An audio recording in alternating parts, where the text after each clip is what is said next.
सभी को जय हिंद दोस्तों। आप सभी का हार्दिक स्वागत है हिंद रिएक्शन पे।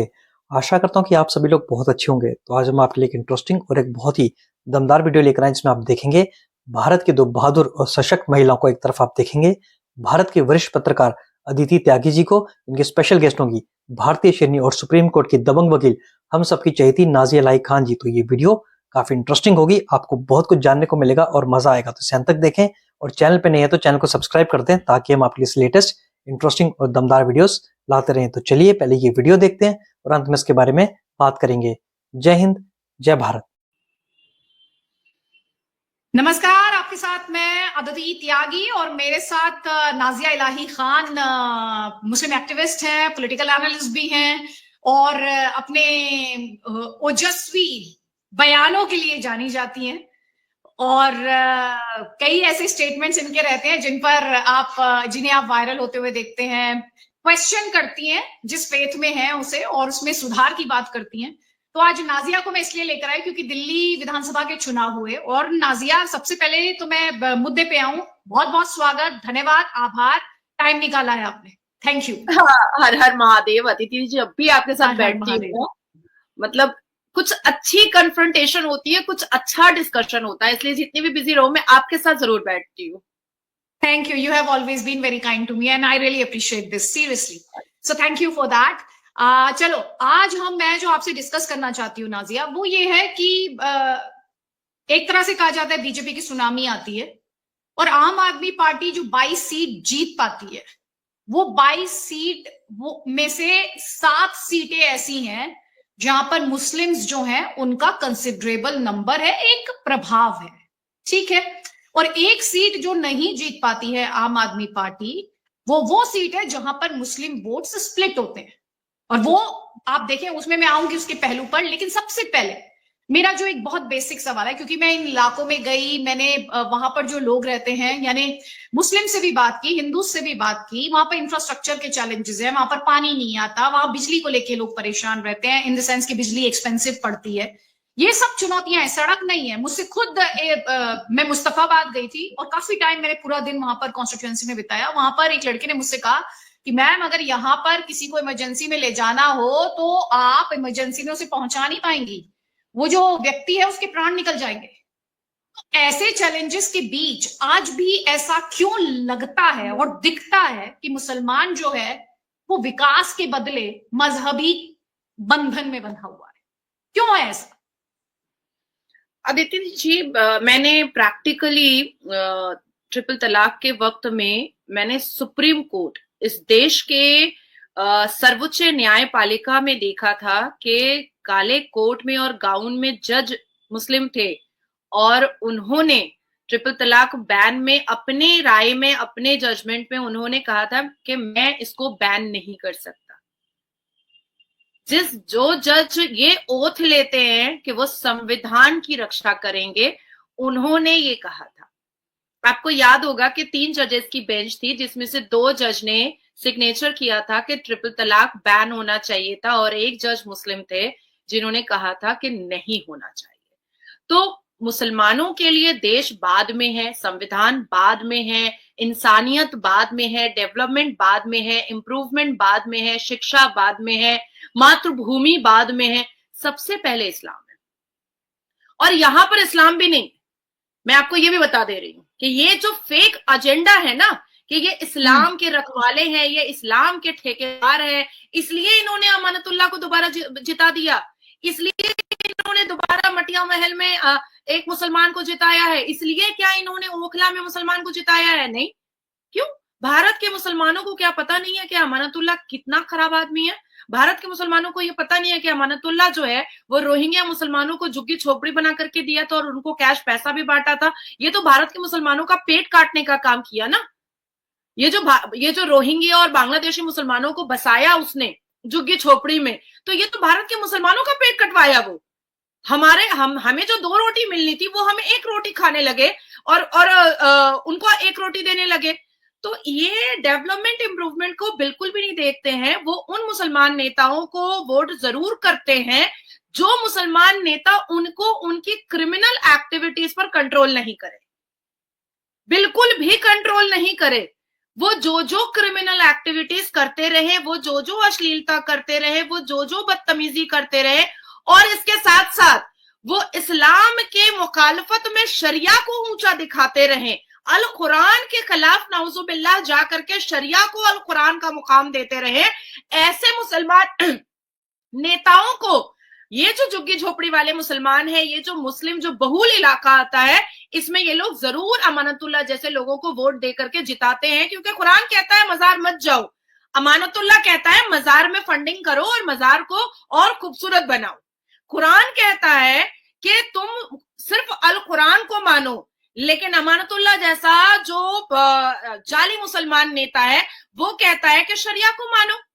कुरान कहता है कि तलाक जिस घर में होता है उस घर में फरिश्ते की आमद बंद हो जाती है, पर अमानतुल्लाह जैसे लोग हैं जो हिजाब और तलाक के फेवर में लुंगी का डांस स्टार्ट कर देते हैं कि नहीं तलाक बैन नहीं हो सकता है, नहीं हिजाब पहनना है, जबकि कुरान में हिजाब कहीं पर नहीं है। तो ये लोग कोई कुरान के मानने वाले मुसलमान नहीं है, ये लोग जिन्ना और ब्रिटिश के बनाए हुए शरिया के मानने वाले मुसलमान हैं। और ऐसे नेता को ये जरूर चुन के लाते हैं जो इनकी जैसी सोच रखता है और इनको क्रिमिनल एक्टिविटीज करने के लिए कंट्रोल में नहीं रखेगा, या इनको नहीं डराएगा कि तुम ऐसा नहीं कर सकते हो, तुम लव जिहाद नहीं कर सकते, तुम रेप नहीं कर सकते, तुम इलेक्ट्रिक चोरी नहीं कर सकते, तुम मस्जिद से इलेक्ट्रिक चोरी करके 10 बिल्डिंगों में नहीं बांट सकते। ये सारी चीजें अमानतुल्लाह कभी नहीं बोलेगा। The second thing is Aditi ji, क्योंकि मेरा दौरा लास्ट 2 मंथ्स दिल्ली में ऐसा रहा जैसे मेरे लिए घर और आंगन हो चुका था, बंगाल और दिल्ली। और मैंने I think more than 50 podcast मैंने किए हैं इस 2 महीने में, मोर देन 50 पॉडकास्ट मैंने किए।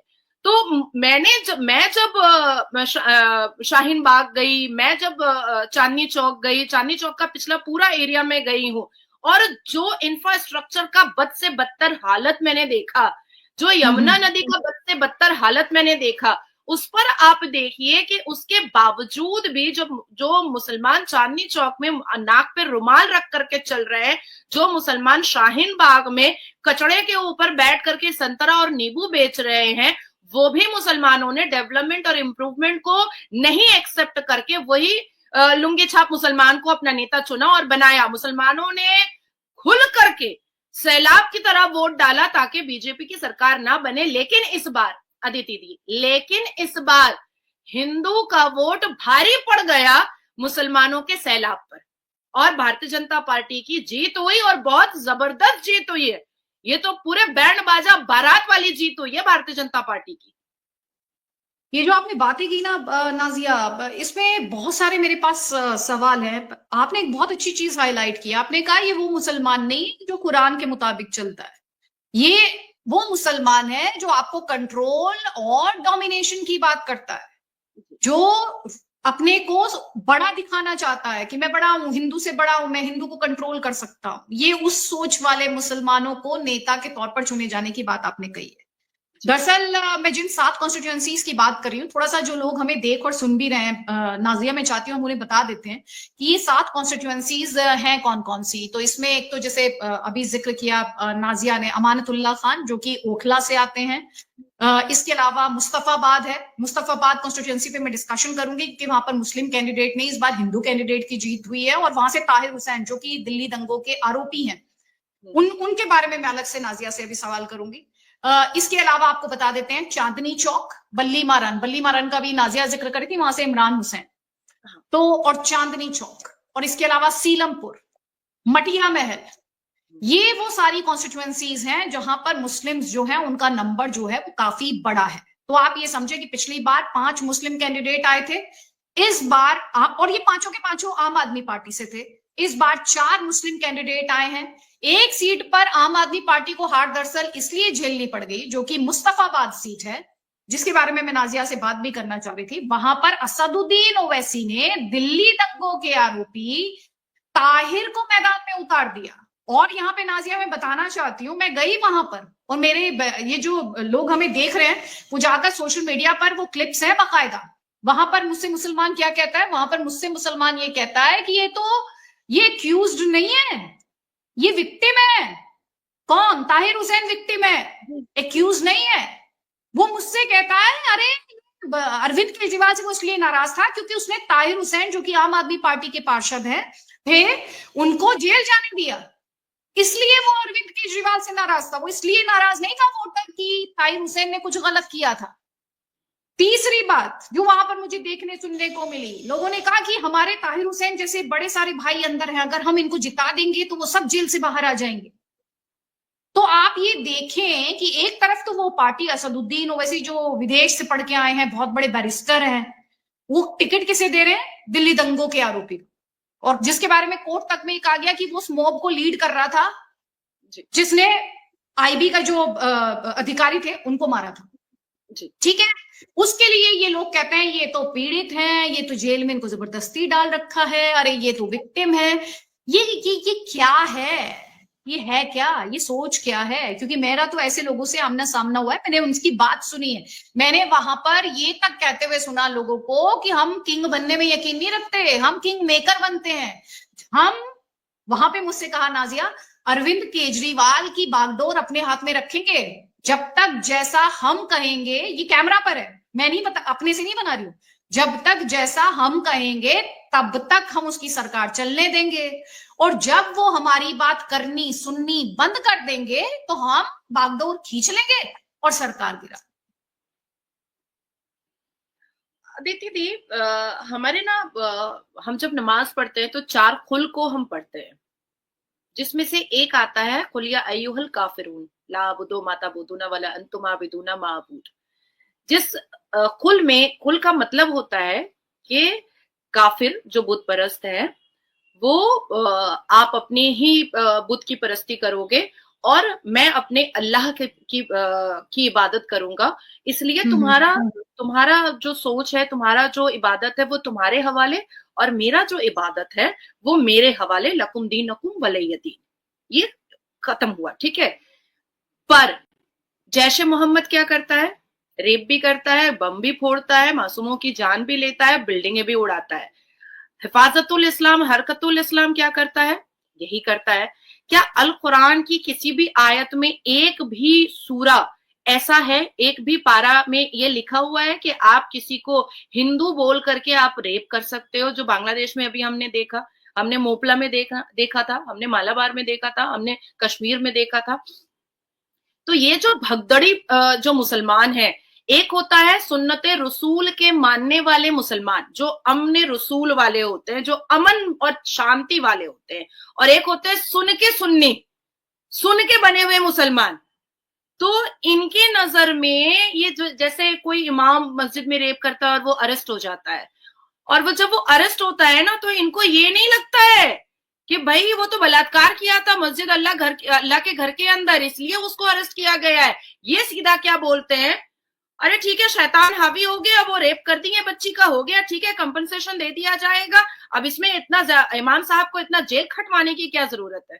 अब अगर वही इमाम साहब किसी हिंदू लड़की का अगर रेप कर देते हैं, तो ये पता है क्या कहते हैं, हमारे इस्लाम में हिंदुओं को हिंदू कुफ्र होता है, हिंदू काफिर होता है, तो अगर उसकी एक बेटी का रेप हो गया तो क्या ही हो गया, ये तो इस्लाम के नाम पर जिहाद हो गया, ये कोई क्राइम नहीं होता है। तो इनके एक्सक्यूजेस ऐसे रखे रहते हैं। ये अपनी क्रिमिनल एक्टिविटीज में इस्लाम के जस्टिफिकेशन पर विक्टिम कार्ड खेलना कैसे आना चाहिए, इनकी यही ट्रेनिंग इनकी मदरसे में इनको सिखाई जाती है। ये अल कुरान में नहीं सिखाया जाता है।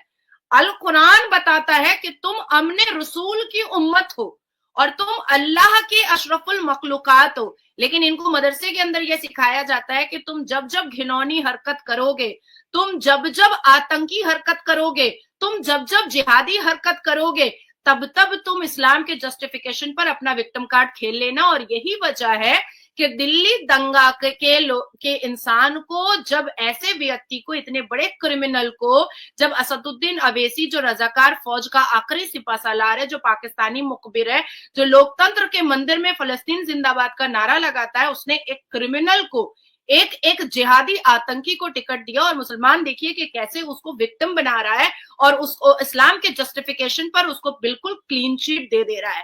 अब आती है दूसरी बात। मैं दिल्ली में थी तो मुझे पता चला कि असदुद्दीन अवैसी की एक मीटिंग हो रही है, जिसमें असद तो मैं किसी को पहचानती थी, उसकी बालकनी में खड़े होकर के असदुद्दीन अवैसी की मैंने पूरी मीटिंग सुनी, जिसमें वो अरविंद केजरीवाल को, अमानतुल्लाह को इतनी माँ बहन की गालियां परोस रहा था, मतलब उसने कुत्ता वुत्ता सब बोल दिया था। बकरी की तरह मेमियाता है, कुत्ते की तरह भौंकता है, एक बाप का है तो जीत कर दिखाएगा।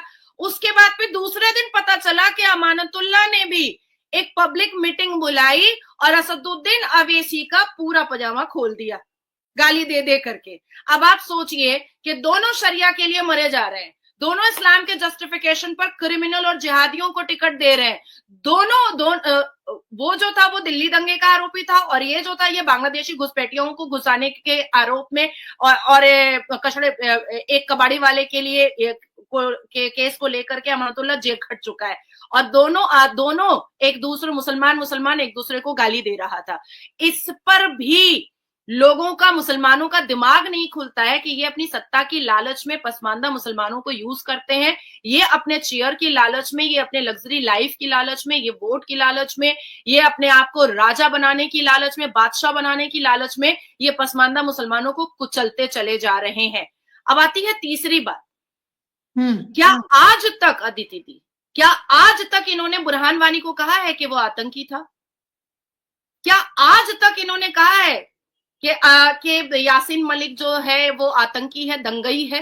क्या आज तक इन्होंने कहा है कि याकूब मेमन जो है उससे बुरा आदमी कोई नहीं हो सकता है? नहीं कहा है, नहीं कहा है। ये तो शहादत देने लगते हैं, ये तो और अभी हालिया में हमने देखा था हिजबुल्लाह मरा था कहाँ, किसी और देश में, और कश्मीर में उसके लिए मातम होने लगा था। नहीं कहा कि आतंकी है, भाई मर गया, हमें क्या लेना देना, हम क्या करने जाएंगे, हम क्यों छाती पीटेंगे? इनकी नजर में मुसलमान जितना भी गंदा हो, बेहुदा हो, बेशरम हो, बदतमीज हो, आवारा हो, लुच्चा हो, लफंगा हो, शब्द सिर्फ मुसलमान होना चाहिए। फिर देखिए कैसे गेम होता है, कैसे खेल होता है, इस्लाम के जस्टिफिकेशन पर उसको बहुत खूबसूरत इंसान बनाने का जो राजनीति है वो कैसे मुसलमान खेलते हैं। दोस्तों आशा करता हूँ कि वीडियो को आपने अंत तक देखा होगा और हमेशा की तरह नाजिया लाई खान जी का दमदार और बेबाक अंदाज आपको काफी पसंद आएगा, जहां पे आपने देखा नाजिया लाई खान ने खुल के बात की दिल्ली चुनावों के नतीजों पे और मजहब के ठेकेदार खासकर ओवैसी जैसों को जम के धोया। तो आशा करता हूँ वीडियो आपको काफी पसंद आएगी। वीडियो अगर आपको अच्छी लगी है तो इसे लाइक और शेयर जरूर कर दें और अपने विचार हमें कमेंट सेक्शन में लिखकर जरूर बताएं, और एक बार फिर चैनल पे नए हैं तो चैनल को सब्सक्राइब कर दें। तो चलिए फिर मिलेंगे ऐसी किसी इंपॉर्टेंट और जबरदस्त वीडियो में, तब तक अपना ध्यान रखिए। जय हिंद, जय भारत।